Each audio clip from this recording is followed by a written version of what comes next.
double your business with the future of the commercial market, and this is datacom focused, and we have a special guest presenter today, which is nice. We have Jeff Allen from Cisco Systems. Jeff is Halifax born and raised. He graduated in 2015 with a Bachelor of Computer Science from Dalhousie University. He's also a professional MBA candidate, doing his second year now of the program at St. Mary's University. He's also the youngest major account manager in the country for Cisco Networks. He joined that team in 2018, and he covers Atlantic Canada as part of his territory. So just a few things. This is an information-packed 30 minutes. We are trying to bring new knowledge, value, and sales opportunities to everyone here in the electrical industry. These sessions are product agnostic, and we focus just on professional development by bringing that new knowledge and sales tools to you, our partners. And today we'll be learning about one of the most historic electrical projects in Canada, the Amera building here in Halifax, Nova Scotia, which has the largest deployment of PoE in the country. And Jeff will walk you through that here in a moment. The other thing is, because we want to keep it within 30 minutes, all your Q&A should be done in the Q&A section of your toolbar, or you can also use the chat and we'll get everything at the end. So our story here at Catalyst, we are a manufacturer's rep agency for anyone who doesn't know us. And what we do is we connect global manufacturers to the local markets here. We have a focus on sustainability. One of the reasons we exist as a business and what opportunities we're trying to bring to you, our partners in the industry, we do have a focus on sustainability. And within that sustainability, we have a shift towards electrification. So products that make sense for that market space. And without further ado, I will let Jeff take over. Jeff, go ahead.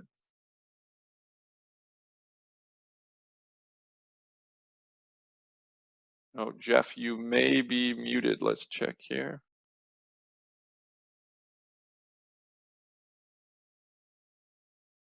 Sorry, Jeff, you might be muted.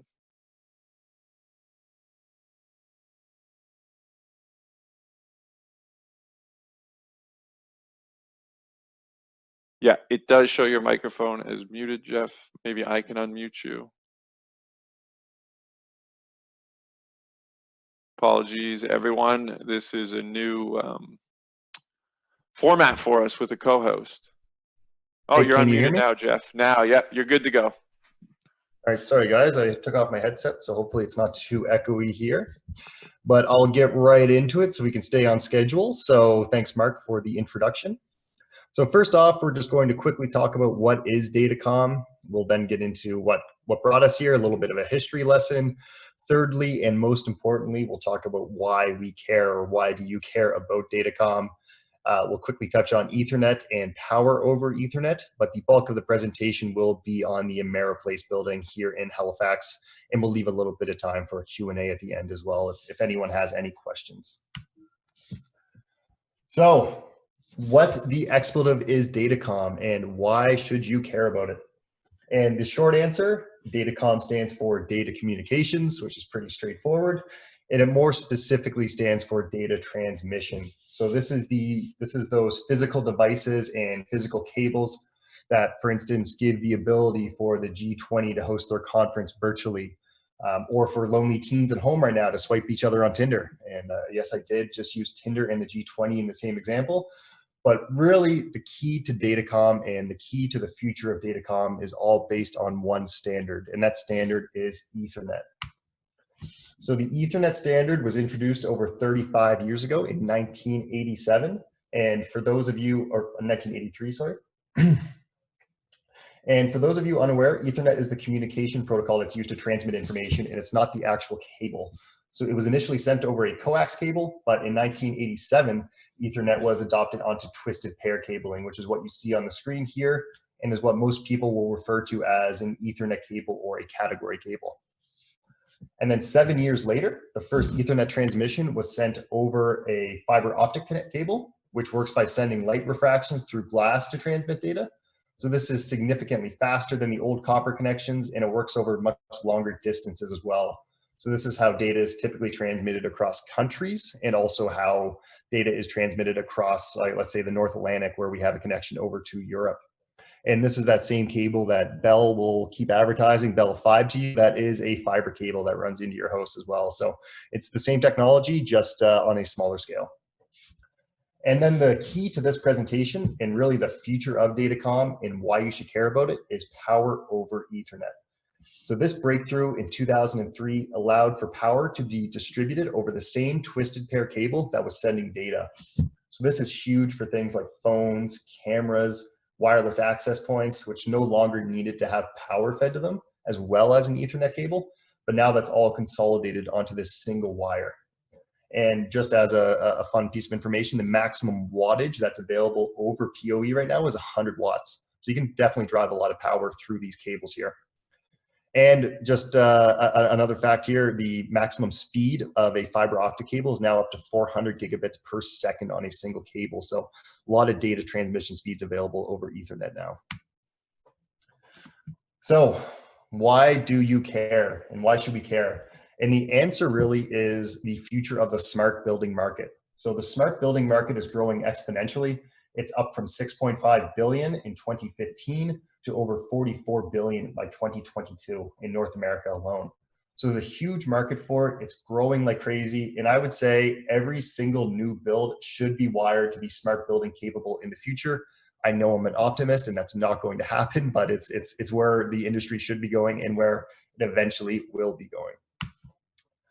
So instead of talking about the market and products and boring you to death, I figured I'd show you an example close to home of where eventually these commercial buildings will be going. And that is with Amera's new headquarters at 5151 Terminal Road, otherwise known as the Amera Place building.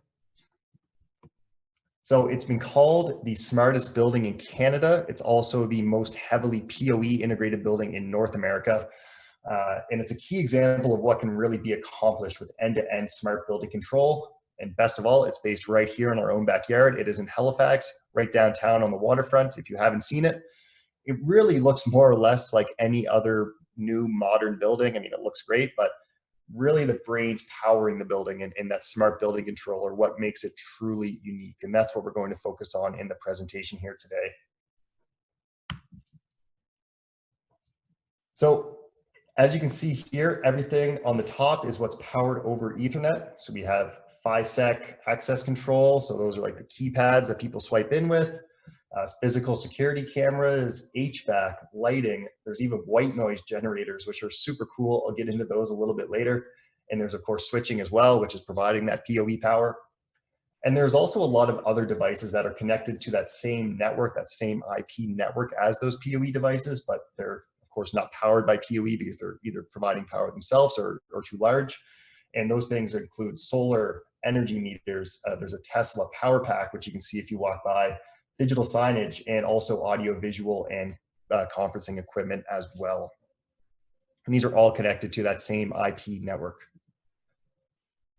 So to be able to connect all of this together, over 2,200 PoE lights, which are deployed over 6 floors in the building. That's a ton of infrastructure, and there's not a single physical power cable to those lights. Every light in the building is connected to and draws power from their own individual Ethernet cable. So this is huge, not having any physical power cores that need to be run through this building. It's all done over low voltage Ethernet. And as you can imagine, this just required an insane amount of cabling. There's over 500,000 feet, to be exact, of Cat6 pulled throughout the building, supplying over 48,000 watts of PoE power to all of those devices, from the HVAC to the lights and everything you saw on the previous slide. So I want to briefly just touch on and show you the different PoE devices that are here and how they really work and how they've been implemented at Amera Place. So as you can see at the top, you have HVAC systems, and that's this top one up here. If you can see my cursor, which is looks a little bit blue, it's still got the plastic on it, but they're all PoE powered. So the HVAC systems here are powered over Ethernet. And down below, you'll see an example of a light fixture. And they aren't just simply lights. They actually have 3 sensors integrated into them. So there is light, which is measured. They measure the lux of the room. And then also the occupancy, which is a pretty cool thing to be able to measure. And there's a lot of things we can do knowing the occupancy of the room. And I'll get into that a little later. But these sensors then send data over that same Ethernet cable that's providing the power back to a central system.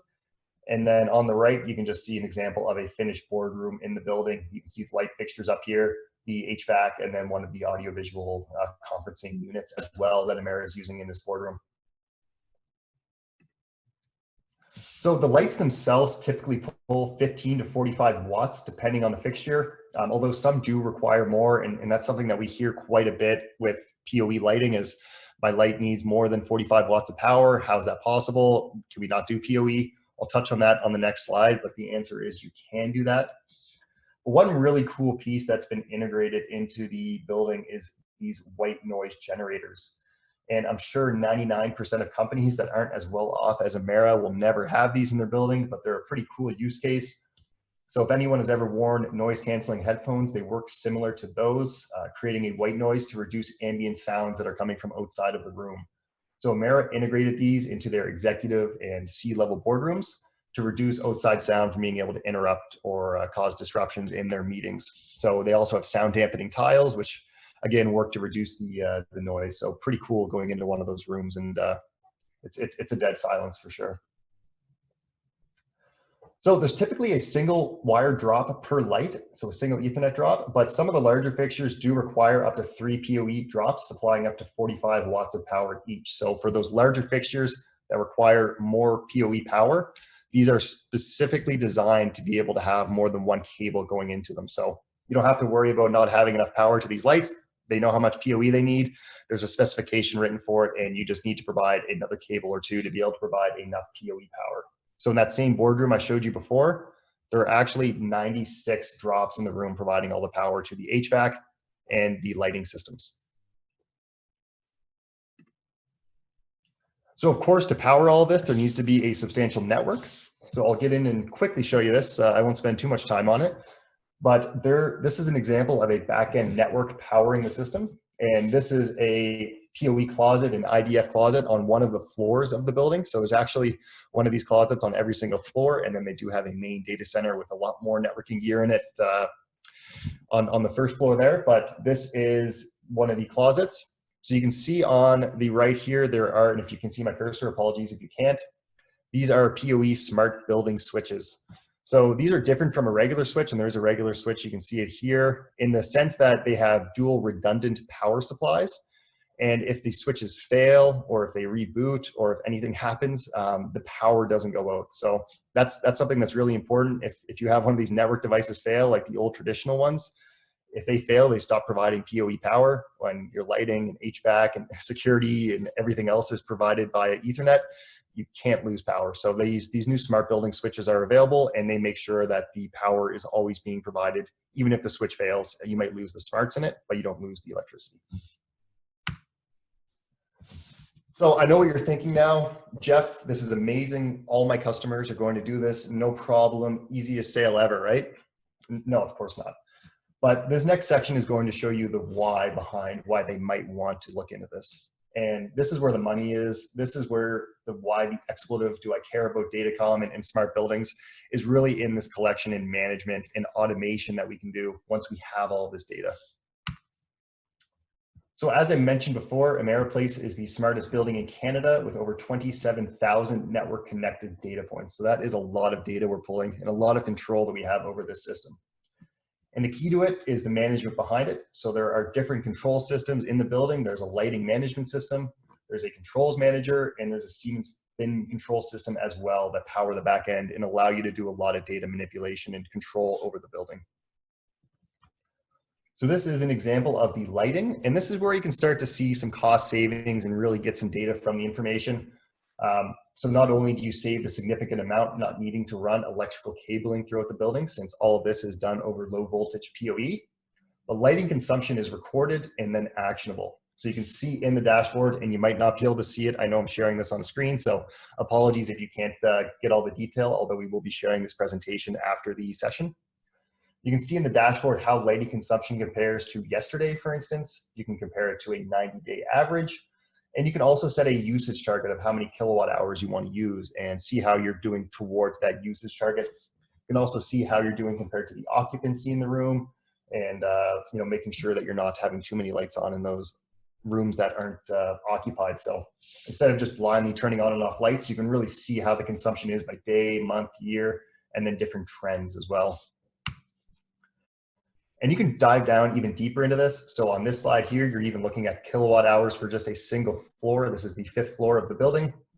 And you can see the usage by individual hour, which can be compared to different floors or different times to give companies a better idea of where that peak usage might be, even within the building itself. And at this point, if you're like me, when I first started working on this and seeing this, you're probably asking yourself and thinking, yeah, that's cool, but how does it help anyone to know this information? It's nice to know, but it doesn't save us any money, right? Well, here's what you can actually do with it. So this is the same 5th floor, and now you can dive into the occupancy of the floor. So you can actually see based on the day, the time, the hour, where people are in the building, how many people there are, what boardroom utilization might be, where the hot spots are in the building, etc. So for instance, you can see that there are people in these areas, and where there may be a few people, you can see there's a gradient here, but where there's lots of people, it gets it to be a deeper color. And really this helps us by being able to, maybe you can set lights off to automatically dim or cycle off when users aren't around, which will lead to a savings on power consumption. But there's a lot of other intelligence you can set up around this, and a lot of rules that can be set up as well. So for instance, when sunlight is coming into the building, the sensors on the lights will determine how much light that is and can automatically dim to provide the correct level of lighting for those spaces on that side of the building. So I'll give you an example here. If you can see my cursor again on the south side of the building on the bottom here, if there is sunlight coming in on this side, but not on this side, on the north, they could easily dim and set up an automatic rule to dim or turn off all of the lights on this side of the building to provide the correct level of lighting for it, while keeping the lights on this side of the building turned on. So again, leading to a cost savings and an ROI for this system automatically. Another control is related to color temperature. So I know Mark had spoken about this in a previous webinar, if you've been following along with the webinar series, but it's been proven that a cool color temperature actually makes people more awake and more alert. So for example, if you're anything like me, after lunch, you might get a little tired. Maybe you had a lunch beer and you're a little sleepy coming back to the office. They could set up a very cool color temperature from between, let's say 1 p.m. to 3 p.m. to keep employees more alert and then increase productivity from there. So there's actually productivity improvements that can be seen by being able to dynamically change the color temperature of the different rooms. And if you want to go even further, I know Amera Place hasn't implemented this yet, although they do have the capability to, and systems like this have the capability to even give control for employees to control the color temperature in their own workspace. So they can choose the level that complements their working style the most. Or even for executives or a CEO, someone higher up, you can actually set the color temperature they prefer to follow them around the building. So no matter which room they go into, those lights will change depending on their preference. So if the CEO goes into a boardroom, let's say they go into a boardroom here, the lights in that boardroom will change to whatever color temperature their preference is. So that's a pretty cool feature to have as well. Even things such as changing things to a warm color temperature, which has been shown to make people more agreeable. When clients are in the office and people are trying to close a big deal, maybe you want the temperature in that boardroom to be a warm color temperature, so they're more agreeable and more open to helping you close that deal. So pretty cool stuff. And then lastly, we can look at how all of this integrates into the HVAC system as well. So it's not just lighting. Like I mentioned, HVAC is PoE powered as well and smart connected. So we can determine occupancy in the rooms thanks to those light sensors. So let's say there's a large meeting in a boardroom, maybe it's a town hall, there could be 50 people in this room. That creates a lot of heat.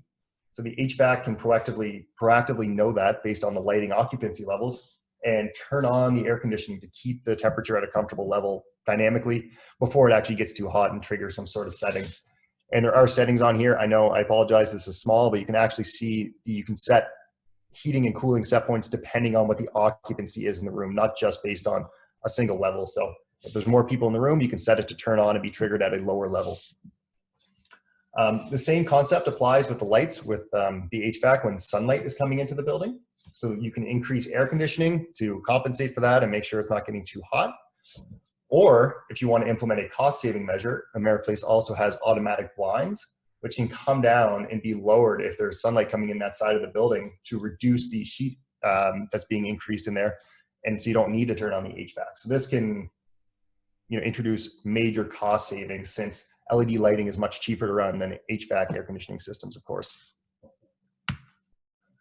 So I understand that every building and developer aren't going to magically just start implementing end-to-end smart building controls in all new builds. But the idea is to really start looking at the why they would want to do that. So there's, of course, an increased capital expenditure with all the products that are needed to implement a smart PoE-enabled building. But there is a reduction in labor cost, of course, because there's minimal electrical wiring. But the real savings here are in the operational costs. So there's cost savings around the lighting, HVAC, and in the future, they can even integrate their solar arrays and battery power packs to take advantage of the off-peak billing and use the power in such a way that reduces this overall expenditure. And then looking at the market for commercial real estate right now, I know we're experiencing a pretty huge shift with COVID-19. There could be a push, and this is just my opinion, there could be a push towards more work from home, and the future of that commercial real estate business could be changed quite a bit.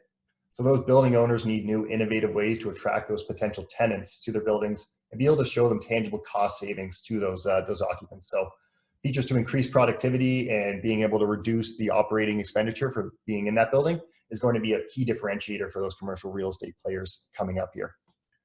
And Mark, I will hand it back over to you. Awesome, Jeff. Thanks so much. I know for most of us, speaking on the behalf of the electrical industry, a lot of times we sell, what product, we know what products we're selling, but oftentimes we don't know why or what opportunities or what jobs these products actually do. So really appreciate you taking us through that. We know some local distributors, contractors, and agencies were involved in that project. So it's awesome to see it from the datacom perspective. So on the frequently asked questions side, we have heard about PoE for a while. How long before it really takes off? I know you mentioned this is the, one of the most major projects in North America. So when will we really see PoE start to take off from our perspective? It's an interesting question. And since PoE is already widely deployed for uses such as IP telephony, wireless access points, and physical building security systems, that is typically run by an IT team, though, not a building control team. But when looking at that smart building market, this really is a change that needs to be driven by the building occupants and the tenants themselves and not the electrical industry.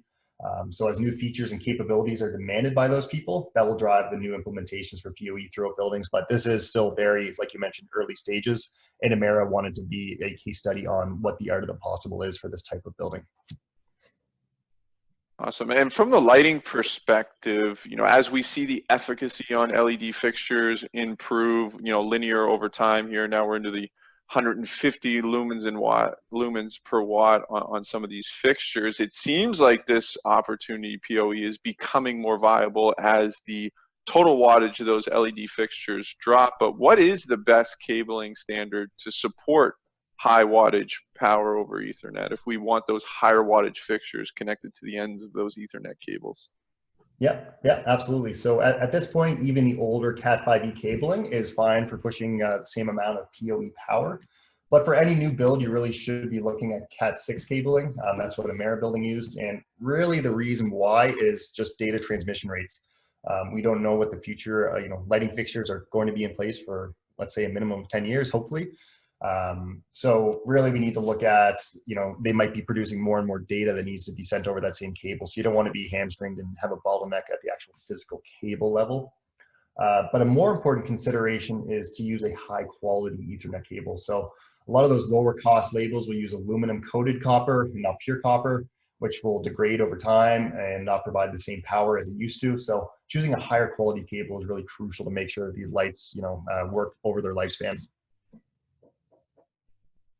Awesome. And then on the lighting side, again, what we've seen standardized now on commercial jobs, both in the dimming and the correlated color temperature side. So for that CCT tuning, is we've seen that low voltage 0 to 10 volt control system come into play on the drivers, both 0 to 10 on the dimming, both 0 to 10 on the CCT. So now with line voltage wiring required, 120, 208, on the fixture side, 347 in some instances, then you're talking another 2 cables just to dim the fixture. You're talking another 2 cables to control the color temperature on the fixture. Does PoE eliminate the need for so much cabling? The quick answer to this one is yes. This is completely eliminated by PoE lighting, and everything that you mentioned is done just over that single unshielded twisted pair Ethernet cable. So in the Amera Place, a single Cat6 cable has all of those functions, and the smarts is built into the light itself. Awesome. Okay, well, that wraps up the presentation portion. I do want to reference some manufacturers, even though this is product agnostic. Some manufacturers we do represent in this space would be Legrand, Dow's Lighting, and ICO, who play into different forms of the control side as well as the technology PoE side.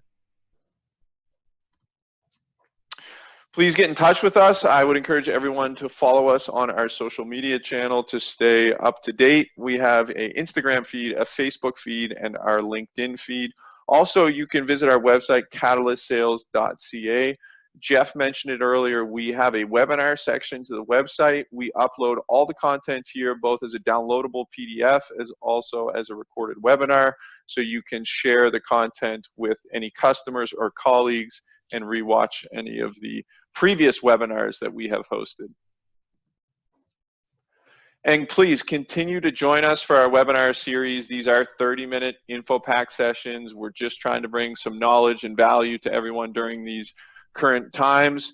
Upcoming webinars next Tuesday, or I guess this Tuesday, the 28th, Solar 101, solar installation. So we're going to do a deep dive into solar installs. We had a previous webinar doing a general overview of solar. Now we're going to deep dive into the product knowledge side. We'll look at different products, comparisons on those products, and what the actual installation looks like to be better prepared to sell solar to our electrical customers. And then on Thursday, lighting trends, why decorative lighting matters to you. This is becoming an important topic for us as an agency, and we really want to inform the marketplace as well, as we've seen more lighting showrooms in Atlantic, Canada closed down. We have seen our business in decorative pick up as an agency, and the pivot or shift has been back towards the electrical wholesaler. So we want to better inform, better educate, and really identify the opportunities and how to go out and acquire some of the decorative lighting business that had left our industry but seems to be making a shift back. And Q&A. So there is a chat section, there is a Q&A section. You can also reach out to us at any time after the fact via email. But I will share one question I thought was good from the last group. Jeff, on the communication side, I know there's a lot of different technologies you talked about that can interoperate together. What is there some sort of base standard you'd recommend looking for? Historically, we had seen BACnet utilized in HVAC systems. Some lighting manufacturers tried to tie into that. But is there a universal communication standard coming to the market for all these commercial peripherals that are trying to speak to each other? So as of right now, there isn't a universal standard, but what is available in the market and where I see this trend going is to data aggregation products. So there's a few on the market. Cisco does sell one, but what it allows you to do is take the data from all of these different sources, whether that's the Philips lighting or the HVAC systems or the solar or everything else, and it aggregates that data into a single dashboard, and then that data can then be manipulated and automated and used for these smart building controls. So I think there will always be proprietary systems, like Philips has their own lighting control system, but there will always be backend systems that will aggregate, make sense of this data, and then allow you to actually use it and integrate it with the other systems as well. Excellent. And another question that had come in, could you speak a bit on the clarification regarding PoE and if it makes your building more at risk from hackers and such? I know in this current environment we're in with products like Zoom, there's been a lot of information and news in the media about potential vulnerabilities. What's your stance on that? So the answer is yes, absolutely. Anytime anything is connected to the internet, there is an increased attack surface, so there's a larger chance of being breached. A good example of this was the Target breach, which happened a few years ago at the Target retail stores. The hackers actually got in through their HVAC system, and then from there were able to gain access to credit card information, etc. So really the key to this is, and I won't get too technical into it, but it's something called network segmentation and completely segmenting this building controlled network from the rest of your users in the building or the internet and everything like that. So being able to properly segment the network would have stopped that target breach and makes these things a lot more secure. And this is like what Halifax Water would use to segment their industrial control systems or SCADA network from everything else to make sure that their system isn't hacked. So that's what Amera has done, and there's ways to do this securely. Excellent. Well, thank everyone again. That is the 30-minute mark. We appreciate you for staying on. And Jeff, definitely we appreciate you taking time and sharing such a great project, great story, and great opportunities for all of us here in the electrical industry.